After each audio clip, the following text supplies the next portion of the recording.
Welcome to new TV Telugu. Tirumala Tirupati దేవస్థానానికి నెయ్యి సరఫరా అంశంలో వైసీపీ అధినేత జగన్ మీడియా సమావేశంలో చేసిన ఆరోపణలపై ఏపీ హోంమంత్రి వంగలపూడి అనిత తీవ్ర స్థాయిలో ధ్వజమెత్తారు. అసలు సమస్య అయిన కల్తీని పక్కన పెట్టి సంబంధం లేని హెరిటేజ్ సంస్థపై జగన్ బురద జల్లే ప్రయత్నం చేస్తున్నారని ఆమె మండిపడ్డారు. మీడియా సమావేశంలో ఆమె జగన్ వ్యాఖ్యలకు కౌంటర్ ఇచ్చారు.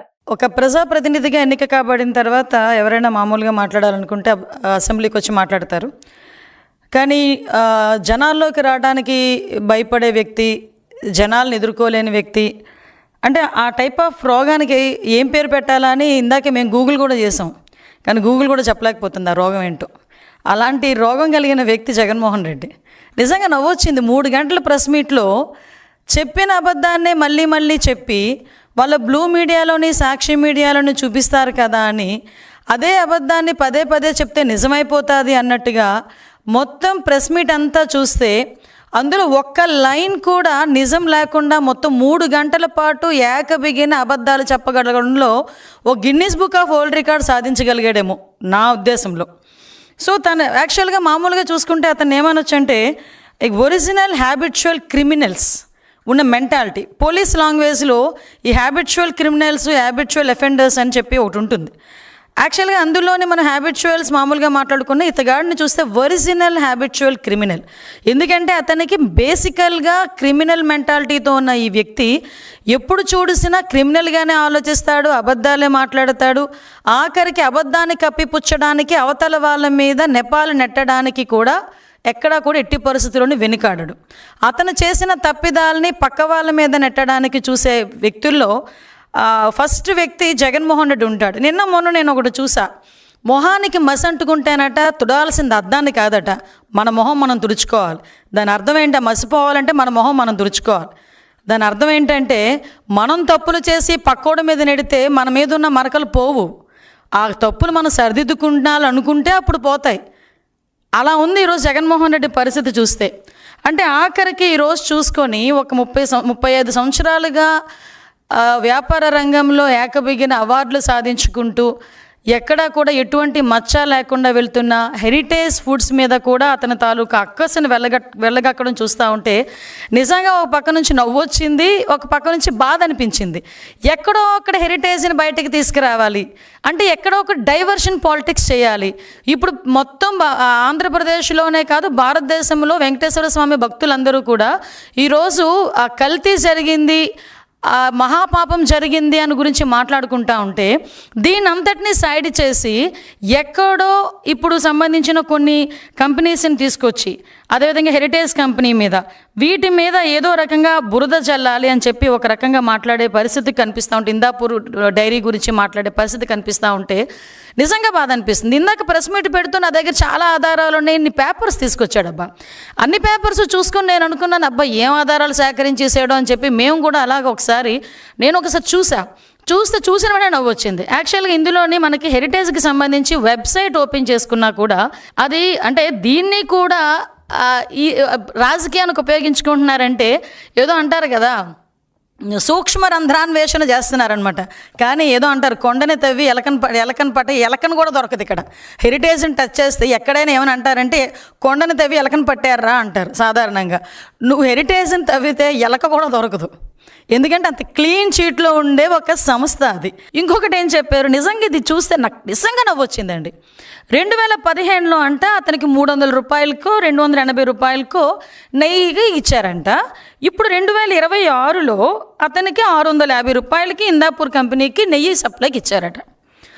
ఆ అంత డబ్బులు ఎందుకు పెంచారు? 650 రూపాయలు ఎందుకు పెంచారు? 650 రూపాయలకి అంటే హెరిటేజ్ ఇందులో హస్తం ఉంది అని చెప్పి అక్కడ కూడా తీసుకొచ్చి హెరిటేజ్ని ఫిక్సప్ చేయడానికి అని చెప్పి ట్రై చేస్తున్నారు.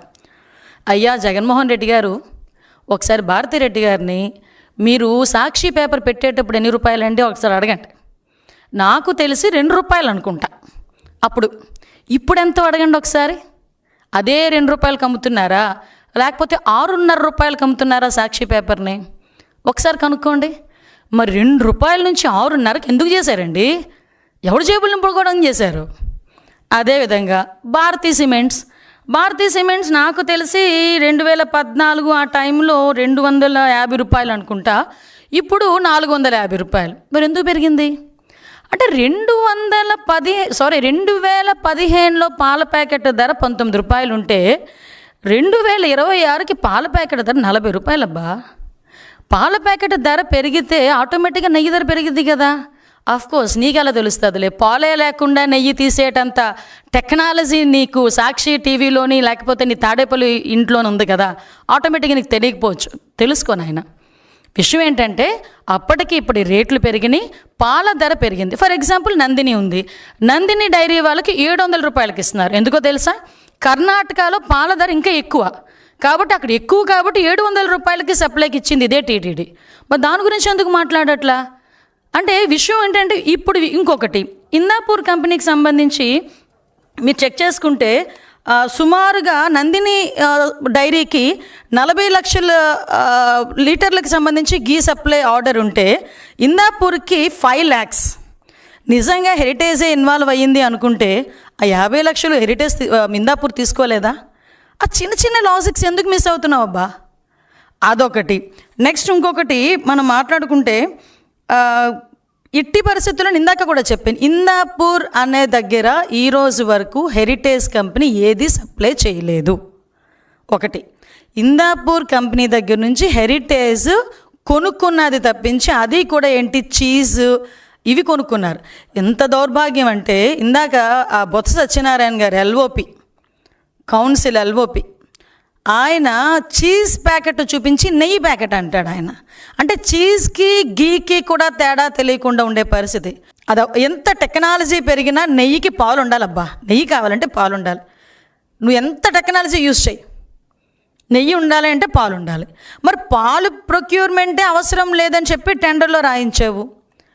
అటువంటిది ఇన్ని కోట్ల టర్నోవర్ 250 కోట్ల టర్నోవర్ నుంచి 150 కోట్లకి మార్చావు. అంటే ఇలాంటి టెండర్లో మొత్తం అన్ని మార్పు చేసేసి నీకు నచ్చినట్టు మార్పు చేసి ఇప్పుడు కల్తీ జరిగిన తర్వాత కూడా కల్తీ దాని గురించి మాట్లాడకుండా హెరిటేజ్ గురించి ఇందాపూర్ గురించి ఎందుకు మాట్లాడుతున్నావు చెప్పు జగన్ రెడ్డి? ఇంతసేపు మాట్లాడు, 3 గంటలు మాట్లాడు. మీ బాబాయ్ స్టేట్మెంట్ ఇచ్చాడు అందులో కల్తీ జరిగిందని, దాని గురించి ఎందుకు మాట్లాడట్లే? ఇప్పుడు ఛార్జ్షీట్ నీకు తెలుసు ఏముందో ఛార్జ్షీట్లో, దాని గురించి ఎందుకు మాట్లాడట్లా?